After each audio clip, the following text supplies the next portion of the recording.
Hey, welcome back to my channel. Today I want to talk about polyamory. We're going to talk about what polyamory is and how to manage jealousy, and also if this is something that might be suitable for you and your relationship style. So we'll begin with answering the question of what is polyamory. So polyamory is the practice of having multiple romantic loving relationships. So that's more than one. And for a lot of people, one of the big things that people have questions about is how many partners to have, which is totally up to you on how many relationships you are able to successfully manage and care for. A lot of people think that polyamory is simply consensual sex with multiple people. As long as everyone knows about them, it's all fine and cool. But it's a little more nuanced than that. It's not something that everybody can manage, seeing as though lots of people have trouble managing one relationship at a time. That's all fine. I myself partake in polyamory because it's allowed me to learn more about myself and also be able to experience different types of people without having to do the whole serial monogamy thing where, you have one partner for some time and then something happens, you break up, you never see him again, and then you go on to a next partner. I myself would rather be able to have the different experiences with multiple people. It just cuts down on time. I don't have a lot of time on earth, and I don't want to waste it, getting to know people one at a time, especially if the relationship doesn't evolve into something that's very long lasting. It just doesn't make sense to me. So one of the big topics that people get tripped up on is jealousy and how to manage being jealous. So what I tell people is that jealousy is really an inner problem. It's solely your own issue if you feel jealous, just like any other emotion. If you are upset, if you're angry, if you're happy, if you're sad, that's all you. Regardless of what's going on around you, your emotions are your own and they are created by you. So for me, polyamory has helped me to navigate jealousy in a way that it makes me question why. Why, until you get to the bottom or the insecurity that you're feeling around the jealousy. For example, if you see your significant other kissing another person and that makes you feel jealous. Why? Why do you feel jealous? Why does seeing this other person experience joy or experience something pleasurable with someone else other than you make you feel jealous? Are you insecure? Do you think that that person's gonna leave you? Do you believe that they like them more than you? Until you get to the root of the problem within yourself. Because whatever that person is doing they're not doing something to you, which is why I say it is an inner problem. Jealousy stems from your own insecurities, your own fears about the world and how it relates to you. So those kind of things do need to be worked out. Those things need to be worked out in monogamous relationships. Maybe some of your monogamous relationships would survive a little better if you're able to navigate that feeling better. And it's not to say that if you ever feel jealous because of something your partner does, that they should or shouldn't stop doing it in front of you, or they should lie about it or hide it. So a lot of polyamorous people are not all the time or constantly presenting or practicing, or what is the word I want to say? They are not all the time performing their polyamory in front of their partners. For example, some married couples have an open relationship where maybe wife knows about the girlfriend, maybe husband knows about the boyfriend, but they never interact. They never come together in the same place.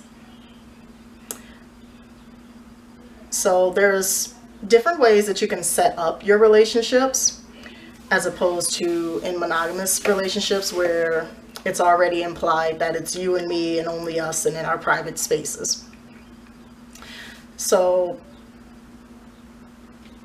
when it comes to navigating jealousy, you definitely want to have an open communication system going where you feel trusted and able to express your feelings about jealousy with your partner, so that they can understand that when they do certain things, it makes you feel things which you should be able to feel, and that person should also be able to express themselves with their other partners as well, and feel safe and loved, and not feel as if they're going to be abandoned or left or any of those crazy insecure reasons that people feel that just come up in their lives. So that's one of the things that really turned me on to polyamory, was that in my monogamous relationships, I was not being communicative about feeling jealous. I did not trust that anyone could really help me with my feelings. I didn't trust that if I told you what I felt about a certain situation, if I suddenly say something along the lines of, I think that person's cute, I want to go out and have a coffee with them. If you say that to someone, their instant thought is, I'm not enough, you don't like me, you don't want to be here, you'd rather be somewhere else. And some of that could be true. Some of that could very well be true. And you could still want to be with your partner. So that's one of the things that I incorporate into my life as, almost with all situations, is that insecurities make you feel like it's either or. Insecurities make you feel like either you're going to be with me or you're not going to be here at all, because I need more. I need all of you, and that's just it. Feeling jealous is not to say that your feelings are not invalid and that you just have to get over it, but it's a starting point to help heal yourself, so that you can become a more confident person in yourself and know your place in the world, no matter what anyone else is doing. And having that secure feeling that when you come home to your partner, or when you are with your partner, that they respect how you feel and are able to accommodate your feelings. And so that is why some couples do incorporate the, we'll call it don't ask, don't tell, so that their partners can go out and have their other relationships and come home and still be able to share the same experiences and love and care for their at-home partners, as opposed to just cutting off all communications with the other person when they're not there. They're not there. Another fear that happens is that they're going to get, another common fear is that if they start to grow a relationship with this person, that my relationship is going to suffer with that person, is going to suffer here. So that draws back to, I'm not enough, and if you experience joy with anyone else, that takes away from the joy that I would experience with you. So that's a common fear, and it is not necessarily true. However, humans are very complex creatures, and we grow relationships with other people all the time based on our interests. But the whole idea is to talk it out with the partner, because maybe it is true. If you never actually say it out loud, perhaps it is true. Maybe they don't enjoy doing certain things with you. Maybe your interests aren't as strong in one area as they are in another. And when you see them doing their favorite thing with someone else that you don't enjoy doing, you could feel left out. But you always have to, you have to say it. You have to be able to trust your partner enough to be able to let them know what you're feeling and not be afraid to be left. that we're afraid, because our jealousy stems from fear of not being enough, fear of being alone, fear of being left. You know, we want to have our people. We love our friends, we love our family, we love our partners, we love our relationships, and anything that seems to threaten that is going to cause some stress to us, and that's completely understandable. We all feel it. That's one of the main reasons why polyamory came into my life, was because I wasn't saying those things with my monogamous partners. I just wasn't brave enough.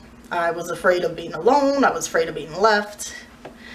And it, you know, resulted in me being angry and keeping them from their friends.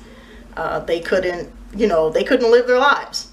They can't live their lives if their partners are afraid of them spreading, you know, growing new relationships with other people in the same ways that they grew a relationship with them. So, some people wonder if polyamory is something that they can benefit from. And I think a lot of people can benefit from it if they are brave enough and willing enough to learn to practice. Because polyamory is very much a practice.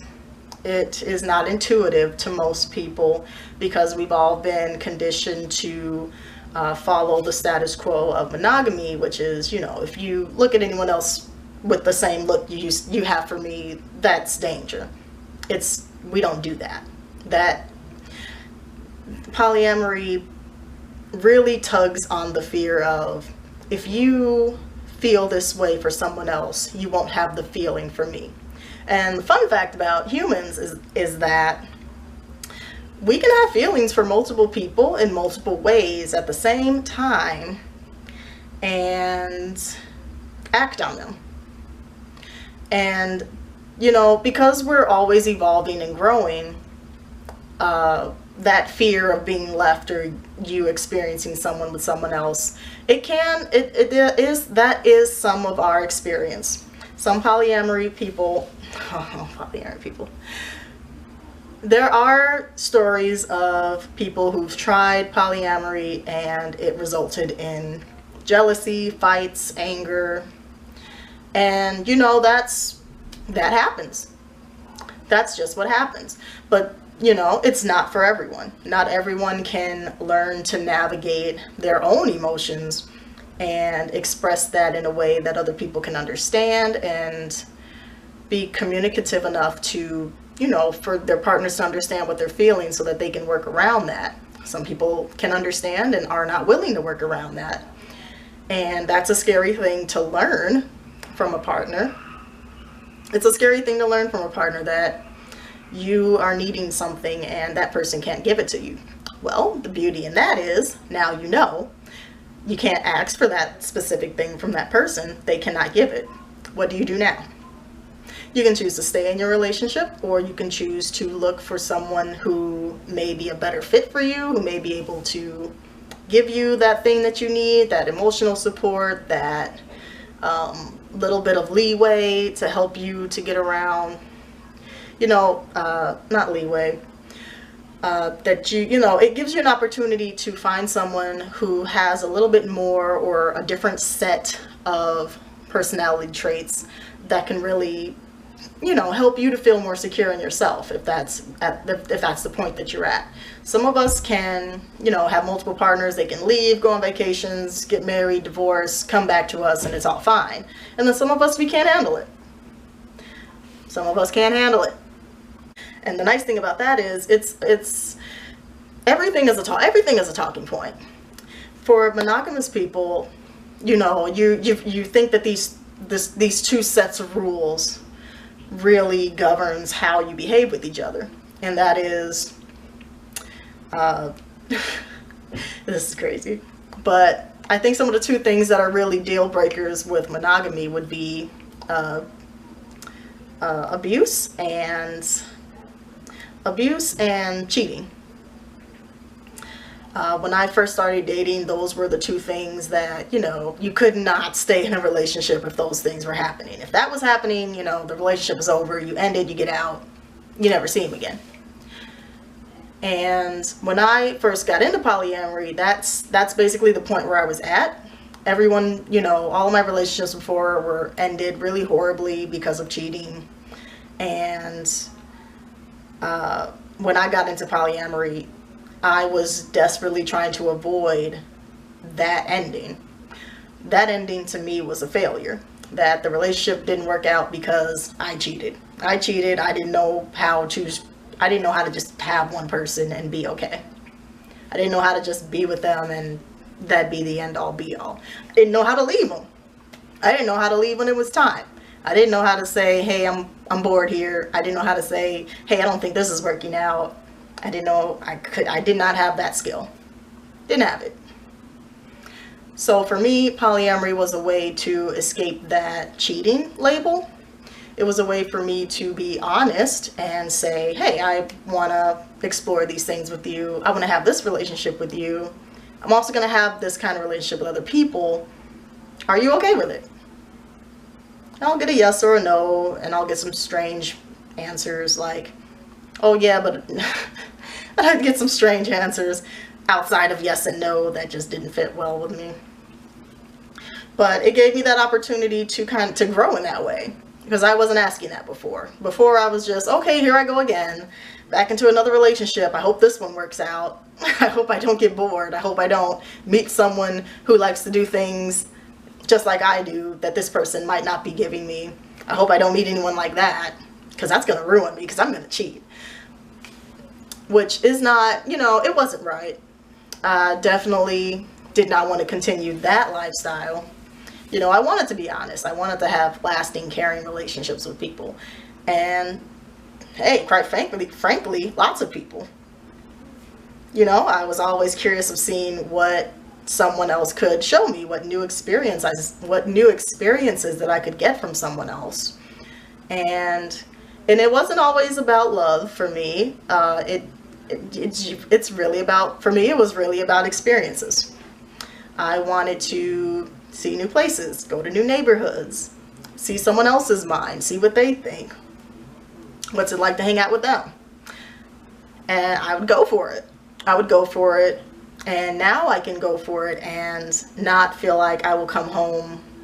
Well, I'll say I can go for it and not feel like it's going to ruin another relationship that I have. So for me, polyamory is about exploring and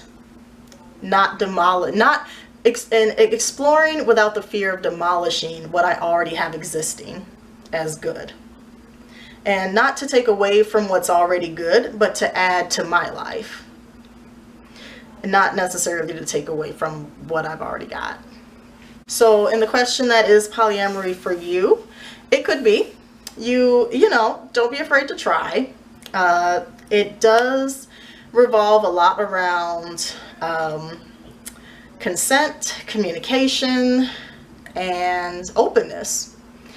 There is no way to have multiple relationships without those things. There's no way to have one relationship without those things. It does not work. There's no foundation. So you want to be able to build, one, in yourself, the confidence to present yourself in the world as someone who knows what they want and can be honest about how you obtain it. Polyamory is about ethical non-monogamy. That is it. It's not about going behind someone's back. It's not about hiding who you really are or being someone in this place and someone else over here. It's simply about cherishing the relationships that you have and seeing what value is in that and being able to grow that and do it again with someone else. Not one after the other, but all at the same time. Which is not an advantage, it's not disadvantage. It is totally just a preference. It is a way you can be. And for me, I can exist in this way and feel proud of myself. And I know that I've learned a lot, and I would like to continue to learn a lot about myself and other people and how they can help me to explore the world better and how I can help them explore a little better. This is such a really big topic, and I'm really glad that I got to say what I could about it here. as this has been a pretty big experience for me. I definitely want to do another video getting a little more into depth about how I got into polyamory and some of the challenges that presented itself with me. Definitely want to give you an update on that. You know, just some fun stories on my my wonderful experience with polyamory. I'm really glad you came back to listen again, and like I said, really big topic, so we're definitely gonna do a part 2. And I really hope you enjoyed listening, and thanks for watching, and I'll see you again next time.